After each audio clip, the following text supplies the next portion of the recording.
Hi everyone, so this is the video we're going to be talking about this poem, the Latin Deli. You're going to need to write a response to that on the discussion board. So you guys are going to have a little conversation about that. And I just want to go through a couple things here. Um, uh, you're going to read it and comment on that, but just a couple things I want to note here and get us to thinking about how it is that, again, that we figure out what's happening in a poem. So this is the Latin Deli and Ars Poetica is the name of the title. I've got comments over here. Again, you've got this document in Blackboard. And I say specifically in this that an Ars Poetica is a poem that describes the qualities a poem should have if it's to stand as a work of art. So it's kind of describing what a good poem is. It's interesting. So let's think about, it's talking about the Latin Deli. You know what a deli is, like a bodega on the corner. Um, but in what way is this talking about a poem? So let's go through and think about, excuse me, and hold that in mind and think about that. So I've got some highlighted things over here with the with some comments. I'm going to go through and just read it first, and we'll go through and look at some of the comments. So the Latin Deli in Ars Poetica. Presiding over a formica counter, plastic mother and child magnetized to the top of an ancient register, the heady mix of smells from the open bins of dried codfish, the green plantains hanging in stalks like votive offerings. She is the patroness of exiles, a woman of no age who is never pretty, who spends her days selling canned memories, while listening to the Puerto Ricans complain that it would be cheaper to fly to San Juan than to buy a pound of Bustelo coffee here, and to Cubans perfecting their speech of a glorious return to Havana, where no one has been allowed to die and nothing to change until then, to Mexicans who pass through talking lyrically of dólares to be made in El Norte, all wanting the comfort of spoken Spanish, to gaze upon the family portrait of her plain, wide face, her ample bosom resting on her plump arms, her looks as they speak to her and each other of their dreams and their disillusions, how she smiles understanding when they walk down the narrow aisles of her store, reading the labels of packages aloud as if they were the names of lost lovers, suspiros, merengues, the stale candy of everyone's childhood. She spends her days slicing jamon y queso and wrapping it in wax paper tied with string. Plain ham and cheese that would cost less at the A&P, but it would not satisfy the hunger of the fragile old man, lost in the folds of his winter coat, who brings her lists of items that he reads to her like poetry, or the others whose needs she must divine, conjuring up products from places that now exist only in their hearts, closed ports she must trade with. So let's go through and talk about some of these things. Here we talked about what an Ars Poetica is, and so we'll see where, excuse me again, where it is she's talking about what it means to write a good poem. But over here we've got this word formica, and again you could have looked that up, but if you see what I put here under formica, it's layers of plastic that are bonded to particle board or to create a solid countertop.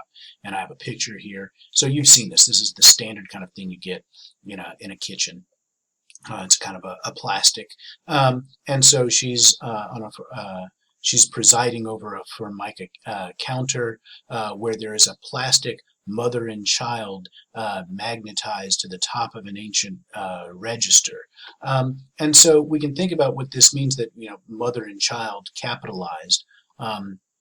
So you might recognize that what we're talking about there is Mary and Jesus, right? It is not just any mother and child. Once we put the capital letters in there, we're saying that there are specific ones, and the specific mother and child we're often concerned with is in Christianity is Mary and Jesus, and so we can see that she's got a plastic mother and child magnetized stuck to the top of an ancient register, right? So they're going to be there on top of the register. And so we've got these religious items there. Then she's going to talk about green plantains. Many of us know what plantains are. They are kind of like a banana, except they're not sweet. You don't eat them raw. You have to cook them. But she says the green plantains hanging in stalks like votive offerings, right? And realize what we're doing here is we've got like, we're going to have a simile, right? And I say in here, you can see up above, it says votive offerings are objects displayed in a sacred place for religious purposes, generally in order to gain favor with supernatural forces, like the mother and child, maybe. Since the word like, I'm sorry, I got a typo in there. Since the word like is used to say that, the green plantains are similar to the votive offerings, so this is a simile, right? So the word like is used to say that the green plantains are similar to votive offerings. So in that case, it's going to be a simile. I'm going to just correct that typo in there for you. So the idea is that the word like shows us that there's something, we're making a comparison, and these are just plantains, right? They're just a kind of a fruit. But we're saying that they have this kind of religious significance to them, right? And so again, she's using that simile to help us talk about this deli. It's just a deli, right? But we've got the mother and child here, Jesus and Mary. We've got the votive offerings. So it's making this this place seem almost like a church. It says she is the patroness of exiles. As it says, the comment that I make here is that a patroness is a person who supports with money, gifts, or efforts a person, cause, or charity.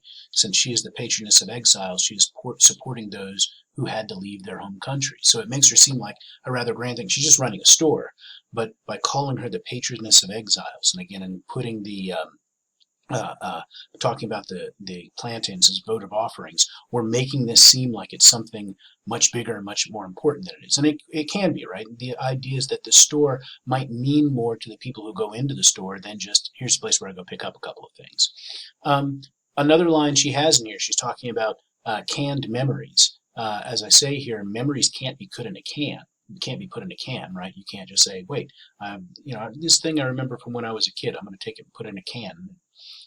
Somebody else will be able to pick it up. We can't do that. So she's talking about canned food, and we can think about how this canned food can bring up strong memories. And as I say here, since she's making this comparison without using like or as, this is a metaphor. And so see that these things might be kind of confusing on some level. Canned memories, what does that mean? But that shows us that we've got a metaphor, and we can start to say, oh, she's making this comparison between what this food in the can is like. It brings up these strong memories. It's like we put the memory in there, right? Let's go down here when she talks about they all want the comfort of spoken Spanish and to gaze upon the family portrait of her plain wide face. And as I say here, this is comparing her face to a family picture. Since she does not use like or as to make the comparison, it is and I'll let you fill in that gap. But the idea is we're making comparison there between her face and a picture.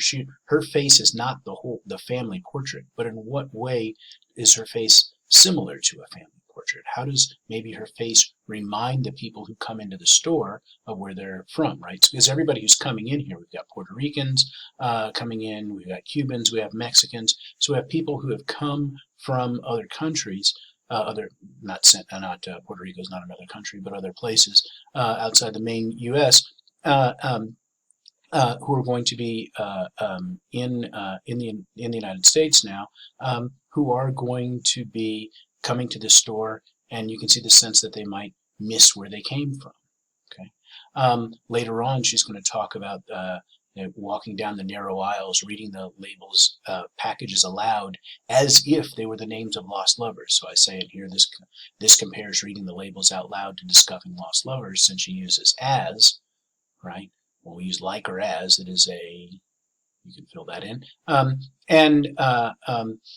And so she's going to make this comparison between this stale candy and lost lovers, right? I mean, it's just packages of food, right? How do we usually think about lost lovers? That's something that's really emotional, really important. Just a package of food, we don't think about it as being that important, but she's going to say that it is going to be that important. Then down here, she's going to talk about the plain ham and cheese that would cost less at the A&P would not satisfy the hunger of the fragile old man. So the A&P is a grocery store like Keep Food or Stop and Shop or something like that. And I say, how could ham and cheese from one store not satisfy this hunger of this man as the ham and cheese from another store? When you buy the ham and cheese from this other place, it just has no calories in it. Now, that's not really the case. I mean, it's just plain ham and cheese.